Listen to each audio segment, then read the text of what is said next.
Berarti dia itu enggak kuno. Setiap hari dia hidup, katakan amin. Apabila pada hari ini engkau mendengar suara Tuhan, pada hari ini, kitab suci agama lain enggak ada yang seperti ini. Pada satu saat, pada masa itu beda.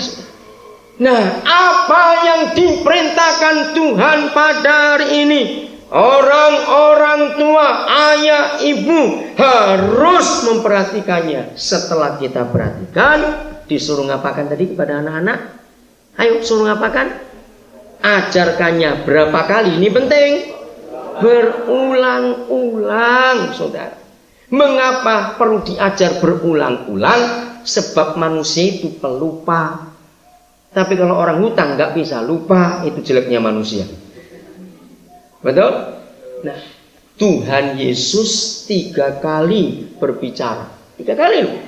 Ini Tuhan Yesus nggak diwakilkan tentang anak manusia harus menderita dan dibunuh di Yerusalem. Betul? 3 kali.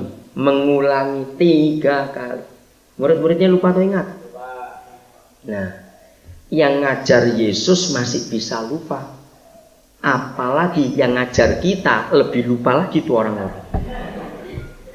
Betul? Maka itu hamba-hamba Tuhan jangan bosan mengulang-ulang kebenaran kepada jemaat. Karena kita ini pelupa. Jadi mengajar berulang-ulang itu baik. Tapi bukan berarti karena nggak punya bahan khotbah ya. Awas dengan cara itu. Malas nanti itu. Lain kalau ceritanya seperti ini. Mengajar berulang-ulang karena ini kebenaran. Terus nggak cuma mengajarkan dan lihat Alkitab saudara, ini kata penting. Dan mengapakannya? Baca. Mengapakannya? Membicarakannya. Tolong catat. Garis saudara beri catatan kecil. Mendiskusikannya. Wah, ini luar biasa. Tahun 83 waktu saya di Jerman, saya belajar dari seorang teman orang Indonesia yang tinggal di Jerman. Sampai sekarang mereka masih di Jerman. Ayat ini. Orang tua timur seperti kita, orang tua Indonesia, hampir tidak ada yang pernah diskusi dengan anak.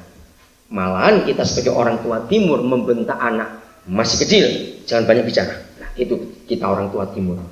Tapi yang benar, nggak boleh. Hari itu saya bertamu ke rumah mereka. Nah, anak mereka nomor 2, laki kira-kira umur 6 tahun. Saya nggak tahu, nggak ingat waktu itu. Tahun 83, cukup lama. Tiba-tiba dia berkata, waktu saya datang, tiba-tiba si papa dengan anak itu lagi meletakkan lukisan di pojok ruang tamu mereka. Saya pikir kenapa lukisan taruh di bawah? Saya diam dulu ngikuti. Oh, ternyata ada kisah yang luar biasa. Hari itu si ayah lagi pasang paku di dinding. Mau pasang lukisan, mereka dapat lukisan baru. Tiba-tiba anak laki nomor 2 ini keluar, nyeletuk, "Pak, jangan digantung di situ, di bawah saja." Nah, mana ada lukisan taruh di bawah? Kalau kita orang tua timur, masih kecil usul apa itu? Lukisan taruh di bawah. Kita rendahkan anak itu. Tapi bapak ini tidak. Dia memakai ayat ini. Ajak anak itu diskusi. Jadi dia bertanya gini. Jadi kamu nggak mau papa pasang di dinding? Jangan. Maunya kamu di mana? Ya namanya anak. Di situ. Dia cuma tunjuk aja. Di pojok. Baik. Si bapak angkat lukisan itu. Nah, pas diangkat saya masuk. Dia taruh di pojok karena anaknya minta. Kamu maunya di sini? Ya, namanya anak ya mau di situ. Oke, dia letakkan tapi gak pasang paku. Ayo kita mundur ke pintu masuk dari ruang tamu itu. Nah, ketika si bapak dengan anak ini mundur ke pintu masuk, terus bapak ini tanya, kalau kamu milih letakkan di bawah, ada tamu bisa kelihatan nggak? Anak ini tersenyum, gak jawab apa-apa, tapi tanda setuju. Saya terharu. Percayakah saudara? Sampai anak ini mati, dia akan ingat diskusi itu. Lukisan tidak boleh diletakkan di bawah, harus di atas. Bisa ngerti contohnya? Nah, orang tua, pernahkah kita mengajak anak kita diskusi kalau mereka usul apa saja? Inilah model pendidikan yang benar dari surga. Guru-guru di Indonesia pun gak pakai cara ini. Ada anak usul dibentak langsung. Jangan pernah membentak usul anak. Sebodoh apapun usul itu, ajaklah mereka membicarakannya. Katakanlah. Dan ini sungguh luar biasa kitab suci kita. Di situ anak-anak akan ngerti. Maka itu mereka bukan seperti anak binatang yang gak usah diajar tetap so otomatis. Maka itu sudah jangan buang waktu ngajari anak bebek berenang. Ngapain? Betul? Jangan buang waktu mengajar anak burung terbang. Perlu nggak ngajari mereka terbang? Jangan buang waktu ngajari anak ikan berenang. Nggak usah. Mengerti kata ini? Apa artinya? Binatang nggak usah diajar. Itu jadi sendiri. Tapi saya punya prinsip ini gara-gara ayat Ulangan 6. Kalau anak orang tidak diajar jadi orang, dia pasti jadi orang-orangan. Ngerti ilustrasi ini tuh? Karena orang harus diajar jadi orang. Siapa yang mengajar anak orang jadi orang? Ya kita orang tuanya ini. Beritahukan mereka. Surga 4.000 lebih tahun yang lalu memberikan kita 4 tempat di mana mengajar anak yang baik supaya punya karakter yang bagus. Lihat ayat ini. Nomor 1, mengajarkan berulang-ulang pada anak-anakmu dan membicarakannya satu di mana? Jangan dulu di rumah, ada kata penting, baca. Apabila, ayo baca yang lengkap. Apabila engkau duduk di rumah, beda loh saudara. Di rumah dan duduk di rumah itu beda. Jadi ibu bapak beri waktu kepada anak-anak balita kita. Setiap hari ada waktu duduk di rumah bersama ayah ibu atau salah satu gantian. Karena waktu anak-anak duduk di rumah itu mereka belajar. Nah, seringkali orang tua sadar kalau anaknya perlu waktu, tapi setelah anaknya remaja nggak bisa.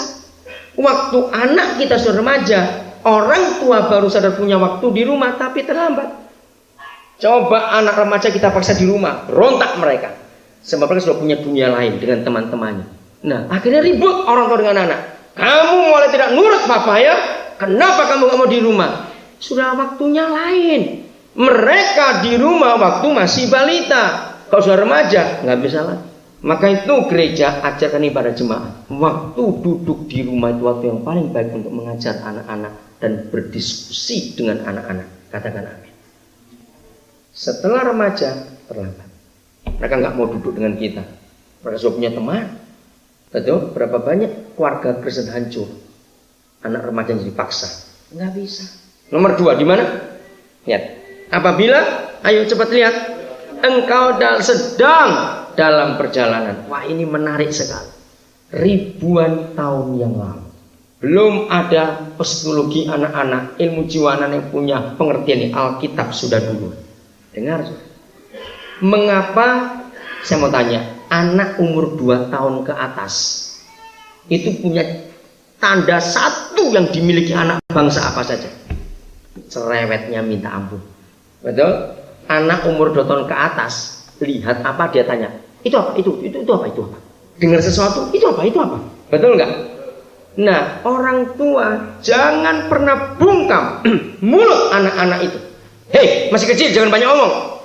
Nggak bisa, itu memang umur mereka. Ngomong saja. Maka itu kalau mereka diajak pergi dalam perjalanan, itu kesempatan papa mama ngajar anak. Kok nggak ada yang ngamen? Karena mereka tahu, itu apa itu? Itu apa? Oh ya ini, itu apa? Itu apa? Itu apa? Itu apa? Semua ditanya. Nah, itu kesempatan mengajar mereka orang tua. Hebat nggak Alkitab ini? Ini ribuan tahun yang lalu ada hukum seperti ini. Yang sekarang baru dipakai oleh dunia internasional. Mereka lambat, kita lebih dulu. Cuma gereja bodoh, nggak membongkar ini. Nomor 3 di mana? Cepat baca. Ayo, nomor 3 di mana? Di tempat tidur. Coba saudara perhatikan. Tidak ada anak balita ini khususnya. Tahu kata balita ya? 5 tahunan, di bawah 5 tahun. Tidak ada anak balita sebelum tidur nggak narik-narik papanya, mamanya. Ayo cerita, bacakan ini, ayo. Betul nggak? Kenapa? Saudara, surga yang nyuruh mereka begitu. Waktu saya mempelajari ilmu jiwa anak-anak, saya terkejut. Ternyata balita itu setiap hari mimpinya lebih 20 kali. Luar biasa. Mengapa mereka banyak mimpi?